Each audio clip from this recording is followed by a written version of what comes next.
Assalamualaikum warahmatullahi wabarakatuh.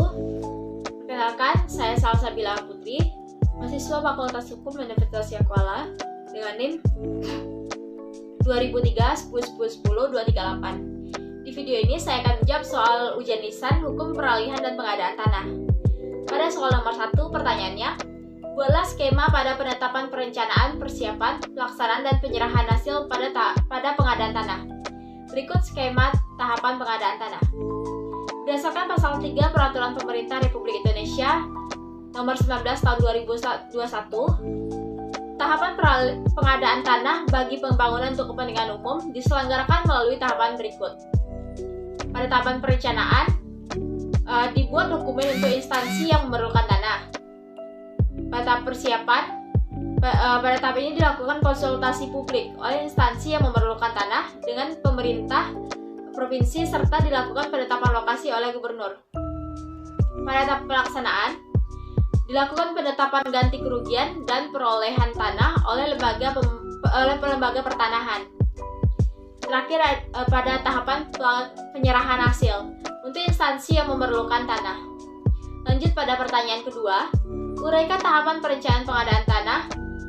Perencanaan pengadaan tanah untuk kepentingan umum didasarkan atas rencana tata ruang wilayah dan prioritas pembangunan yang tercantum dalam rencana pembangunan jangka menengah,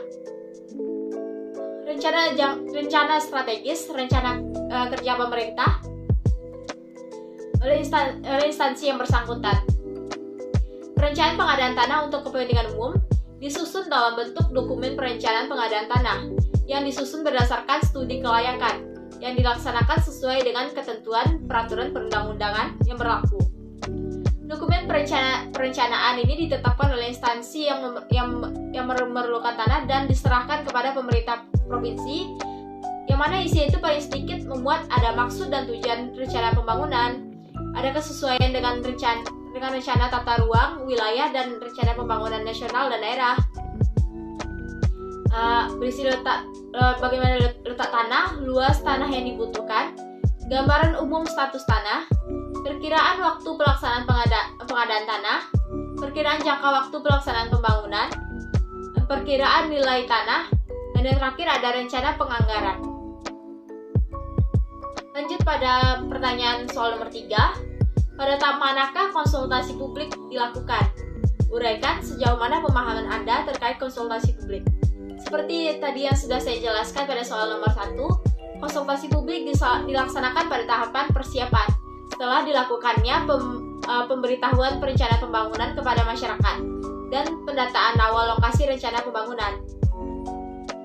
Konsultasi publik definisinya menurut pasal 1 Peraturan Pemerintah Nomor 19 Tahun 2021 adalah proses komunikasi dialogis atau musyawarah antar pihak yang berkepentingan guna mencapai kesepemahaman dan kesepakatan dalam pengadaan tanah bagi pembangunan untuk kepentingan umum.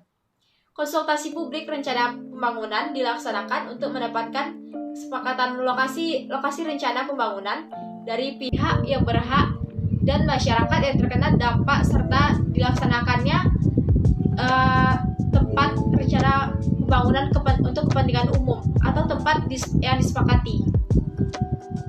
Kesepakatan dituangkan dalam bentuk berita acara kesepakatan. Atas dasar kesepakatan tersebut, instansi yang memerlukan tanah mengajukan permohonan penetapan lokasi kepada gubernur.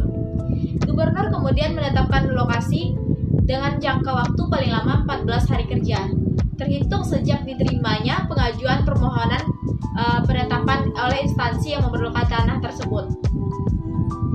Konsultasi publik rencana pembangunan dilaksanakan dalam waktu paling lama 60 hari kerja. Dan apabila sampai dengan jangka waktu 60 hari kerja, pelaksanaan konsultasi publik rencana pembangunan tersebut terdapat pihak yang keberatan mengenai rencana lokasi pembangunan, maka akan dilaksanakan konsultasi publik ulang dengan pihak yang keberatan paling lama 30 hari kerja. Kemudian pada soal nomor 4, soal terakhir, dalam hal apa sajakah ganti kerugian dititipkan di pengadilan? Masyarakat itu pada dalam hal jika masyarakat tersebut tidak tersetuju terhadap pengadaan tanah, akan tetapi tidak memberi laporan kepada pengadilan. Akibatnya ganti kerugian akan dititipkan kepada pengadilan. Kemudian untuk objek pengadaan tanah yang masih menjadi sengketa, maka ganti kerugian tanah tersebut akan dititipkan juga di pengadilan. Bisa juga jika pemilik tanah tersebut tidak diketahui siapa pemilik sebenarnya, maka ganti kerugian tersebut juga akan dititipkan pengadilan. Atau juga objek pengadaan tanah tersebut masih misalnya menjadi jaminan sitaan oleh bank, maka ganti kerugian pada pengadaan tanah tersebut juga dititipkan di pengadilan. Sekian jawaban dari ujian lisan saya. Jika ada kesalahan saya mohon maaf. Assalamualaikum warahmatullahi wabarakatuh.